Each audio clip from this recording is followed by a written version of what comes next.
श्लोक संख्या नंबर 15 की रीडिंग और 16 की रीडिंग। 16 तो हमने मुझे लगता है किया है। 15 से पढ़ती हूँ। अध्याय 6। वश में किए हुए मन वाला योगी इस प्रकार आत्मा को निरंतर मुझ परमेश्वर के स्वरूप में लगाता हुआ मुझ में रहने वाले परमानंद की पराकाष्ठा रूप शांति को प्राप्त होता है। भगवान जी यहाँ पर कह रहे हैं, पहली बात मन को वश में किए हुए, दूसरी बात वो योगी हो, तीसरी बात वो आत्मा को निरंतर परमेश्वर के स्वरूप में लगाए रखे, चौथी बात परमानंद की पराकाष्ठा शांति को प्राप्त हो सकता है अगर वो ये सारी चीजें करते हैं। पहली बात मन को वश में करना और इंद्रियों को वश में करना, दूसरी बात उसकी जो आत्मा है उसको निरंतर परमात्मा के स्वरूप में लगाए रखना, फिर ये बात को एक्सेप्ट करना कि परमानंद हमेशा शांत स्वरूप और सेटिस्फैक्शन देने वाले हैं। ऐसी बुद्धि को मुझ में लगाए रखने वाले व्यक्ति को शांति की प्राप्ति होती है, परम आनंद की प्राप्ति होती है। ये ईश्वर अपने मुंह से कह रहे हैं। वो कह रहे हैं जिसने अपने मन को एक बार पूरे वश में कर लिया उसको अपनी आत्मा को मेरे स्वरूप में ढूंढना चाहिए। भगवान जी कहते हैं ऐसा योगी जो है, जो अपनी आत्मा को मेरे स्वरूप में ढूंढने की कोशिश करता है और अपने मन को वश में कर लेता है, वो योगी शांति को प्राप्त करता है, क्योंकि वो मुझ में रहकर मेरे असली स्वरूप में हर समय स्थित होगा।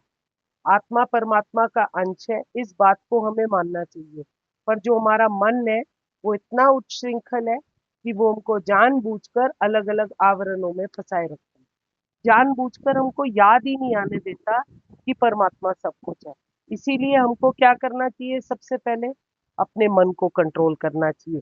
जो हमारे रास्ते से हमको भटका रहा है उसको हमको कंट्रोल करना चाहिए। भगवान जी कह रहे हैं जब आप अपने मन को कंट्रोल कर कर मेरे ध्यान में लगा दोगे, योग अभ्यास की मदद से भौतिक चीजों से अपने दिमाग को हटा लोगे, इस बात को रियलाइज करोगे कि भगवत धाम में पूर्ण सुख है। वहां पे ना सूर्य, ना चांद, ना बिजली, किसी भी चीज की जरूरत नहीं है। वहां हर वक्त आनंद ही आनंद प्राप्त है। और अपने अंतःकरण को वश में करने की कोशिश करोगे योग से और रेगुलर ध्यान का साधन कर कर, वो अविच्छिन्न भाव से परमात्मा का स्मरण करता करता, उनका चिंतन करता करता, अटल भाव से उनमें हर समय तन्मय रहता है। और जब ये स्टेट आ जाएगी तो उसको परम शांति और अद्वितीय आनंद का एहसास हो। श्लोक संख्या नंबर 16। हे अर्जुन, ये योग ना राम राम, ये योग ना तो बहुत खाने वाले का, ना बिल्कुल ना खाने वाले का, ना बहुत शयन करने का स्वभाव वाले का, और ना सदा जागने वाले का ही सिद्ध होता है। एक बार फिर से बोलती हूँ। हे अर्जुन, ये योग ना तो बहुत खाने वाले का, ना बिल्कुल ना खाने वाले का, ना बहुत शयन करने के स्वभाव वाले का, और ना सदा जागने वाले का ही सिद्ध होता है। यहाँ भगवान जी किसकी बात कर रहे हैं? अति की बात कर रहे हैं, एक्सट्रीम इमोशन की बात कर रहे हैं। ना बहुत ज्यादा खाना खा लेना, ना बिल्कुल भूख हड़ताल पर चले जाना। फिर भगवान जी कह रहे हैं ना सारा टाइम शयन करते रहने का, और ना सारा टाइम जागने वाले को सिद्ध होता है। इसका मतलब इस सिचुएशन में भी परमात्मा हमसे एक बैलेंस और एक समभाव एक्सपेक्ट कर रहे हैं। योग तो बहुत सारे लोग करते हैं, किंतु हम लोग मोस्टली जब योग करते हैं वो अपने भौतिक फायदे के लिए करते हैं। अगर हम लंबी गहरी सांस लेंगे तो हमारी लाइफ बेटर हो जाएगी, हम हेल्दी रहेंगे, हमारे को कोई प्रॉब्लम नहीं होगी। तो क्या होता है कि हमारा सारा फोकस जो होता है वो अपने किसी एडवांटेज के पीछे से हम लोग योग करते हैं। यहाँ भगवान जी कह रहे हैं कि योग तो बहुत सारे लोग करते हैं, परंतु भौतिक फायदे के लिए करते हैं, पर उन्हें सिद्धि प्राप्त नहीं है। क्यों? क्योंकि भगवान जी कहते हैं योग ना तो बहुत ज्यादा खाने वाले को, ना एकदम खाने वाले को मिलता है, ना ज्यादा सोने वाले को और ना ज्यादा जागने वाले को लक्ष्य प्राप्त होता है। कोई भी नहीं, सब कुछ बैलेंस तरीके से करना है। परमात्मा की प्राप्ति के जितने भी उपाय हैं उनके नाम को योग कहा गया। यहाँ पर हम लोग ध्यान योग की बात कर रहे हैं स्पेसिफिकली। ध्यान योग संपूर्ण दुखों का आत्यंतिक नाश करके परमानंद और परम शांति के समुद्र में परमेश्वर को हमें प्राप्त करवाने वाले को कहा जाता है। इसको ध्यान योग कहते हैं। हर समय हम दुखों का परमानेंट नाश कर कर परम शांति के समुद्र में परमात्मा के करीब जाकर उनको प्राप्त करा देने वाला। अब ठूस ठूस कर जब हम खा लेते हैं तो हमको नींद और आलस्य आने लग जाता है। ठूस ठूस कर खा लेते हैं तो हमारे पेट में अजीर्ण होने लग जाता है, पचाने की शक्ति इफेक्ट हो जाती है। और ये जो हम पेट में अन्न डाल लेते हैं अलग अलग टाइप का अनकंट्रोलेबल क्वांटिटी में, ये अलग अलग टाइप के रोग उत्पन्न कर लेता है। तो हम भगवान जी का ध्यान कैसे कर सकेंगे? जो अन्न का सर्वथा त्याग करके एकदम उपवास करने बैठ जाता है, उसकी इंद्रिय इंद्रिय प्राण मन की शक्ति का बुरी तरह ह्रास हो जाता है, क्योंकि सारा टाइम उसका दिमाग खाने में पड़ा रहता है। उसका शरीर उसको तंग करने लग जाता है। ना वो आसन पर ऐसे टाइम पे स्थिर रूप में बैठ सकता है और ना वो परमेश्वर के स्वरूप में अपना मन लगा सकता है, क्योंकि सारा टाइम उसको भूख सताती रहती है। इसीलिए भगवान जी कह रहे हैं कि ये भी ध्यान के साधन में एक विघ्न उपस्थित करता है।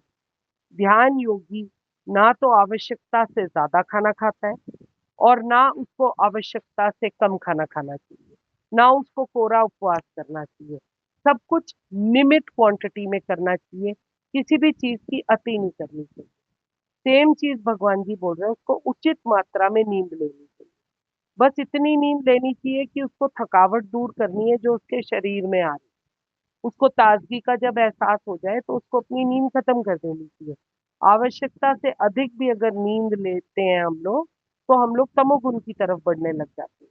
आलस्य हमको घेरे रखता है, स्थिर होकर हम बैठ नहीं सकते। हर समय हमको एक कंफर्ट की आदत पड़ जाती है। जब भी हम थोड़ा बहुत जैसे हम अपनी नींद के अगेंस्ट फाइट करते हैं तो हमारा कंफर्ट लेवल डिस्टर्ब हो जाता है। अधिक सोने से मानव जीवन का अमूल्य समय भी नष्ट होता रहता है। तो हम भगवान जी का पाठ और ये सब कब करेंगे? सदा जागते रहने से भी हमको हर समय थकावट बनी रहती है, बॉडी में ताजगी नहीं आती, शरीर में कई प्रकार के रोग उत्पन्न हो सकते हैं, नींद और आलस्य हमको सता सकती है। इसीलिए नियमित क्वांटिटी में सोना और सदा जागते रहना दोनों ही ध्यान योग के साधन में विघ्न करने वाले हैं। अब यहाँ पर भगवान जी हमको, अगर आप नोट करो, पिछले 3-4 श्लोकों से ध्यान की प्रक्रिया को प्रॉपरली करने के ढंग बता रहे हैं। उन्होंने ये सब शुरू किया था आसन के बैठने से, कि कैसे आसन पर हमें बैठना चाहिए। अब आगे वो हमको और ज्यादा डिटेल में बताने की कोशिश कर रहे हैं कि ना ज्यादा, पहले उन्होंने ये भी बता दिया कि भी अपने मन को भी वश में करना है, अपनी इंद्रियों को वश में करना है। उसके लिए उन्होंने बोला था नाक की नोक पर निगाह रखनी है और ज्यादा इधर उधर दिशाओं में अपनी आंखें नहीं घुमानी। अब वो यहाँ पर खाने और सोने के बारे में बात करते हैं। 4वें श्लोक में भगवान जी क्या बोलते हैं ये भी पढ़ लेते हैं। दुखों का नाश करने वाला योग तो यथा योग्य आहार विहार करने वाले को, कर्मों में यथा योग्य चेष्टा करने वाले का और यथा योग्य सोने और जागने वाले का ही सिद्ध होता है। एक बार फिर से पढ़ती हूँ। दुखों का नाश करने वाला योग तो यथा योग्य आहार विहार करने वाले को, कर्मों में यथा योग्य चेष्टा करने वाले का और यथा योग्य सोने और जागने वाले का ही सिद्ध होता है। यहाँ पर भगवान जी क्या कह रहे हैं? भगवान जी कह रहे हैं जिसका आहार, एक्शन सब यथोचित और कंट्रोल में है, जो खाने, सोने, आमोद प्रमोद तथा काम करने की आदतों में नियमित और कंट्रोल बरतता रहता है, योग अभ्यास द्वारा वो भौतिक कलेशों को नष्ट करते हैं। खाने पीने सोने ब्रह्मचार्य को भंग करने से और जो शरीर के हम आवश्यक कार्य करते रहते हैं वो योग अभ्यास की प्रगति से स्थगित किए जाते हैं। उनको हमको योग अभ्यास से सारी चीजों को नियमित करके एक बैलेंस में लेके आना है। वो कह रहे हैं कि इनकी जो प्रगति है, अगर हम दूसरे डायरेक्शन में चलते हैं तो वो स्टॉप की जा सकती है, वो हमारी प्रगति का नाश कर सकता है। इसीलिए इसको हमको योग के द्वारा सबको कंट्रोल करना है। खाना हमको केवल प्रसाद रूप में पाना चाहिए, जरूरत से ज्यादा खाना नहीं चाहिए। योग उनके लिए एक इजी प्रक्रिया है जो सही डिसिप्लिन और आचरण अपनी लाइफ में रखते हैं, जो अनुशासन से चलना जानते हैं। डिसिप्लिन आचरण रखने में जिनको कठिनाई महसूस होती है, उनके लिए योग एक बहुत बड़ा चैलेंज बन जाता है, क्योंकि उनको अपने कंफर्ट लेवल से बाहर निकलकर सब कुछ कंट्रोल करना पड़ता है। भगवान कृष्ण कहते हैं, योग उसी का स्थित होता है जो ठीक से खाता है, ठीक से सोता है और अपने कर्मों को निष्ठापूर्वक करता है। ऐसे साधक का योग पूर्ण होता है और उसे अपने दुख से निजात की प्राप्ति होती है। मॉर्निंग से रात तक पूरी दिनचर्या में हम कोई ना कोई कार्य करने में व्यस्त रहते हैं। हर एक कार्य को करने की एक पर्टिकुलर प्रक्रिया होती है, एक तरीका होता है जिसको हम फॉलो करते हैं। उसको भी तो हम डिसिप्लिन के अंडर करते हैं, उसको भी हम उच्छृंखल ढंग से नहीं कर सकते। अगर उसके हम तरीके फॉलो कर सकते हैं, तो भगवान जी बोल रहे हैं हम योग के तरीके क्यों नहीं फॉलो कर सकते ध्यान की प्रक्रिया को स्ट्रांग बनाने के लिए। यहाँ पर भगवान जी बोल रहे हैं, उचित स्वरूप में, उचित परिणाम में खाने पीने की वस्तुओं को जो सात्विक है, रजोगुनी और तमोगुण को ना बढ़ाने वाली है, पवित्र तरीके से प्रिपेयर करी गई है, अपनी प्रकृति स्थिति और रुचि के प्रतिकूल जो नहीं है, योग साधन में जो हमें सहायता देने वाली है, इन चीजों को करने से क्या होता है, इसका परिमाण शक्ति, स्वास्थ्य और साधन की दृष्टि से हितकर है। ये हमारे लिए आवश्यक है। इसलिए जो भी हम खाना खाएं वो सात्विक खाना होना चाहिए। घूमना फिरना भी भगवान जी कह रहे हैं बस उतना ही करना चाहिए जितना कि हमारे लिए आवश्यक है या हितकर है, जो हमारी सिचुएशन के हिसाब से हमारे लिए कंजीवी है। नियमित और उचित आहार और विहार से जो हमारा शरीर है, मन है, इंद्रियां हैं, इनमें सतोगुण बढ़ने लगता है और उनमें निर्मलता, प्रसन्नता और चेतना की वृद्धि होने लग जाती है। इससे क्या होता है, हम ध्यान योग में समता से सिद्ध हो सकते हैं। यही हमने जो बात करी थी कि हम ध्यान योग के बारे में बात कर रहे हैं। भगवान जी अब हर हमारी लाइफ की कंडीशन में हमको ध्यान योग को कैसे परिपूर्ण करना है और कैसे इसमें हम इजीली इसमें अपने आप को ढाल सकते हैं, भगवान जी वो अलग अलग तरीके बताए। अब आगे भगवान जी क्या बोलते हैं, बोल रहे हैं वर्ण, आश्रम, अवस्था, स्थिति और वातावरण के अनुसार शास्त्र में जो हमारे कर्तव्य कर्म बताए गए हैं, उनको हम कर्म का नाम देते हैं। ठीक है। अब इन कर्मों को जब हम उचित ढंग से करते हैं, उचित मात्रा में इनका सेवन करते हैं चीजों का, और कर्मों में अ, राम राम फिर से पढ़ती हूँ, उचित कर्मों का उचित स्वरूप में और उचित मात्रा में यथा योग्य सेवन करना ही कर्मों में युक्त चेष्टा करना कहा। जैसे ईश्वर भक्ति, देव पूजन, दीन दुखियों की सेवा करना, माता पिता का आचार्य करना, गुरुजनों का पूजन करना, दान, तप, यज्ञ, जीविका के संबंधी जितने हम कार्य करते हैं, पठन पाठन, व्यापार, शौच, स्नान आदि की क्रियाएं, ये सब कर्म हमें वैसे ही करने चाहिए जो शास्त्रों में हमारे लिए डिक्टेटेड है, साधु सम्मत हो, जो अलाउड हो हमको, हमारा अहित ना करते हैं। ध्यान योग में ये सब अगर हम शास्त्र के हिसाब से या गुरुजनों के हिसाब से चलते हैं, तो ये हमारे ध्यान योग में सहायक करते हैं। ये करने से हमारा शरीर, इंद्रिय और मन हर समय स्वस्थ रहता है और ध्यान योग में हमें सुगमता प्राप्त होती है।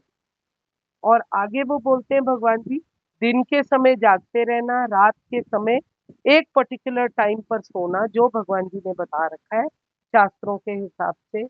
कई लोगों को 4 घंटे की नींद बहुत होती है, कईयों को 6 चाहिए होती है। पर वो कह रहे हैं कि उचित सोना और उचित जागना ध्यान योगी को उसकी प्रकृति और शरीर की स्थिति के अनुकूल अंडरस्टैंड कर कर उसकी व्यवस्था कर लेनी चाहिए, ताकि उसको ध्यान के समय ना आलस्य का महसूस हो, ना नींद आए। प्रॉपर अपनी नींद लेकर ध्यान योग में स्थित हो जाने पर ध्यान योगी को परमानंद और परम शांति की प्राप्ति होती है। इसके लिए उसके संपूर्ण दुख सारे सदा के लिए नष्ट होने शुरू हो जाते हैं और वो जन्म मरण रूप संसार और दुख का सामना कर सकता है। ना वो स्वप्न में भी उसको कभी चिंता, शोक, भय या उद्वेग नहीं सताता। जय जय सीताराम, जय जय राधे श्याम। कृष्णाय वासुदेवाय, हरे परमात्मने, प्रणतः क्लेशनाशाय, गोविंदाय नमो नमः। विजया जी, राम राम जी।